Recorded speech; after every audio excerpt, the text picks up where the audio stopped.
আসসালামু আলাইকুম বন্ধুরা, আশা করি ভালো আছেন। আমি আজকে আবার চলে আসলাম হোম ওয়ার্কআউট নিয়ে। এখন যে আপনারা যে ব্যায়ামটি দেখতে পাচ্ছেন, এটা হচ্ছে আমাদের হাতের ট্রাইসেপের ওয়ার্কআউট। আমাদের হাত মজবুত এবং শক্তিশালী করার জন্য ট্রাইসেপ অনেক বড় ভূমিকা পালন করে, ট্রাইসেপের মাসেল। তো আসলে এই ব্যায়ামটি করার সময় আপনারা অবশ্যই খেয়াল রাখবেন হাতের কোনোই যেন বাঁকা না হয়।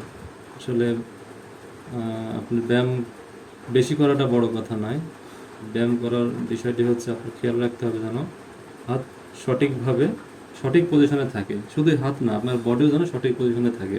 এটা হচ্ছে আসল কথা। তাহলে আপনি ব্যায়ামের সঠিক বেনিফিটটা পাবেন। ব্যায়াম করার সময় আর একটা যে বিষয়টা লক্ষ্য রাখতে হবে সেটা হচ্ছে নিঃশ্বাস।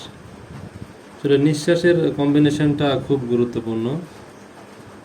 এই ক্ষেত্রে যখন আপনি হাত উপরে দিবেন তখন নিঃশ্বাস ছাড়বেন, যখন হাত নিচে নামাবেন তখন নিঃশ্বাস নেবেন। আসলে নিঃশ্বাসটা অনেক গুরুত্বপূর্ণ, জন্য এই বিষয়টার দিকে আমাদের নজর রাখা উচিত। তো বন্ধুরা, আমরা আসলে চেষ্টা করব বাড়িতে যতটুকু পারা যায় সবসময় মেনটেন করে ব্যায়াম করার, সঠিকভাবে ব্যায়াম করা। তাহলে আমরা ইনশাআল্লাহ সুস্থ থাকতে পারবো। ধন্যবাদ সবাইকে।